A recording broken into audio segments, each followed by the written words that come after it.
자, 여기 저희 저장소 와서 보시면은요, 여기에 제가 투두리스트라는 이름의 디렉토리를 만들었습니다. 그래서 뭐 다운받는 거야 zip 파일로 받으시거나 뭐 Git 어플리케이션 통해서 받으시거나 받으셔가지고 확인을 해보시면은 되겠고요. 그래서 얘는 지금 올라가 있는 내용을 보시면 아시겠지만 얘는 이젝트를 하지 않고 그 엑스포 그대로 이용을 해가지고 만드는 앱이 될 겁니다. 자, 코드는 여기 있는데 어떻게 동작하는지 먼저 보여드리고 그런 다음에 코드를 리뷰를 좀 해드리고 그리고 약간 코드 개선을 해보고 기능 추가를 좀 해보고 그런 순서로 진행을 하도록 하겠습니다.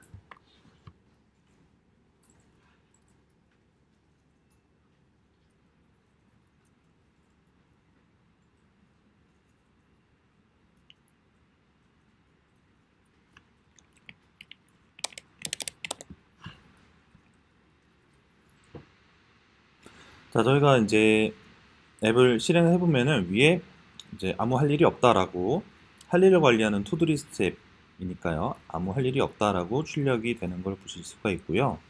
여기에다가 이제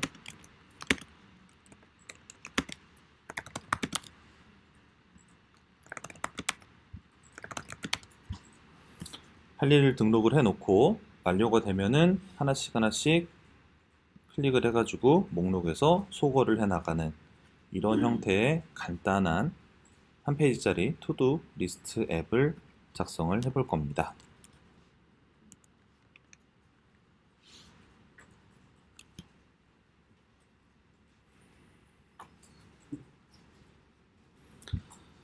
자, 코드부터 보도록 하겠습니다. 지금 이제 앱.js 파일 하나만 가지고서 다 제작이 됐고요. 이제 여러 개의 페이지를 가지지 않기 때문에 그 단일 페이지로 구성이 되어 있고요. 리액트 네이티브 안쪽에 있는 것 중에서 버튼, 플랫 리스트, 세이프 에리어 뷰, 스크롤 뷰, 스타일 시트, 텍스트, 텍스트 인풋 뷰 이렇게 컴포넌트들이 사용이 됐습니다. 그리고 저희가 데이터 관리를 위해서 모벡스하고 모벡스 리액트 불러왔고요. 그런 다음에 여기 UUID 버전 4로 불러왔습니다. 그리고 언더스코어 이렇게 사용이 됐습니다. 자, 그래서 데이터를 보면은요.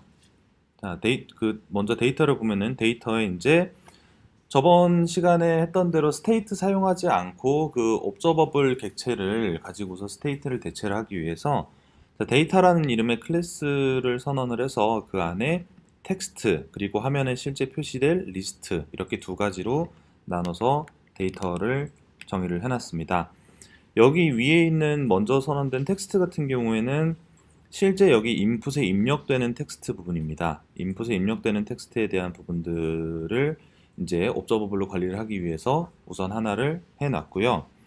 그런 다음에 여기에 실제적으로 할 일이 이제 입력이 돼서 그게 화면상에 출력이 됐을 때에 이 목록을 관리하기 위해서 리스트라는 빈 배열을 하나 선언을 했습니다.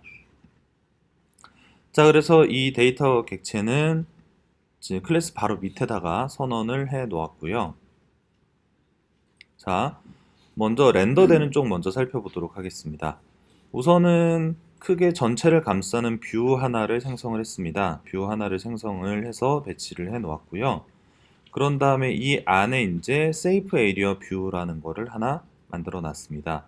세이프 에리어 뷰는 최근에 리액트 네이티브 쪽에 추가가 됐는데 이제 그 세이프 에리어 뷰는 거의 대부분 사용을 하는 목적이 아이폰 10 대응을 하는데 목적을 가지고 있습니다.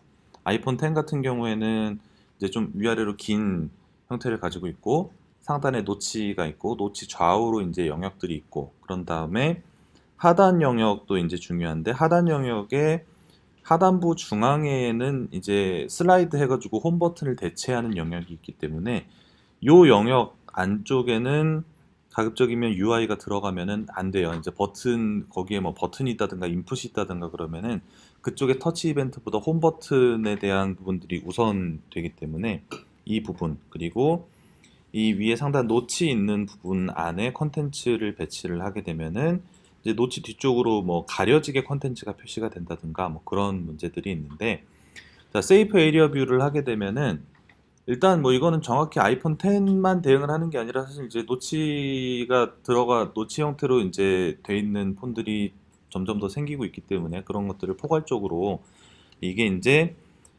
그런 뷰 영역들에 대한 처리가 필요한 디바이스라면은 위아래로 이렇게 공간을 별도로 잡아가지고 화면상에 이제 그 컨텐츠 표시하는데 적절하게 쓸 수 있는 영역들을 잡아주는 역할을 하고요.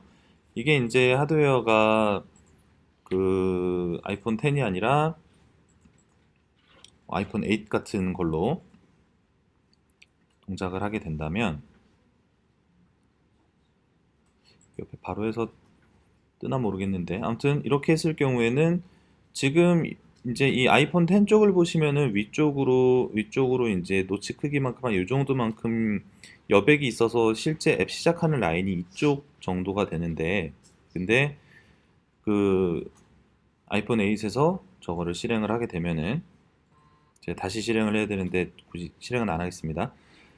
그 시작하는 라인이 얘는 이제 위에 노치가 없으니까 노치가 없는 디바이스에서는 평소 이제 그 기존의 앱이 시작하던 그 라인에서 앱이 딱 시작을 하게끔, 아무튼 그 디바이스들을 그렇게 디바이스 환경에 맞춰가지고 뷰 영역을 조절을 해주는 그런 컴포넌트입니다.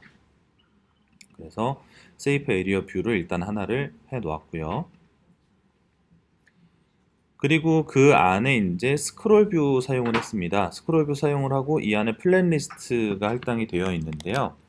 이 플랜 리스트 같은 경우에는 제가 이거 할 일을 등록을 하려면 좀 많이 해야 돼가지고 지금 다 등록을 하진 않겠지만, 이게 개수를 많이 등록을 하다 보면은 그 화면에 표시할 수 있는 영역을 넘어가게도 계속 추가가 되겠죠. 그걸 계속 추가가 되는데, 그게 뭐 HTML 페이지처럼 내용이 길어졌을 때 자동적으로 스크롤이 된다든가 그렇지는 않습니다. 그래가지고 이게 이제 스크롤을 시킬 영역들은 이렇게 따로 이게 스크롤이 되는 영역이다라고 스크롤 뷰에 대한 부분들을 잡아주셔야 되고요.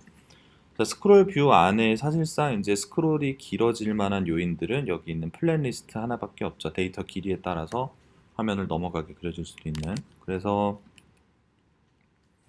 자, 제가 이거를 그냥 별 의미가 없는 텍스트지만 계속 넣어서 길이를 늘려 볼게요.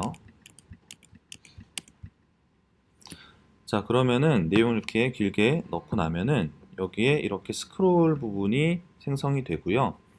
그러니까 스크롤 뷰로 설정이 된 부분만 이렇게 스크롤 영역이 생성되면서 표시가 되게 됩니다. 그래서 여기 스크롤 뷰에 대한 부분들을 설정을 해줬고요. 자, 이 아래 이제 입력하는 부분들에 대한 부분들은 별도의 뷰를 잡아놨습니다. 그래서 입력하는 뷰는 항상 아래쪽에 고정으로 출력이 되고, 그리고 나머지 이제 컨텐츠에 대한 부분들은 스크롤 표시를 할 수 있게 스크롤 뷰로 이용을 해서 위쪽 남은 공간에 표시를 하게끔 이렇게 구조를 잡았습니다.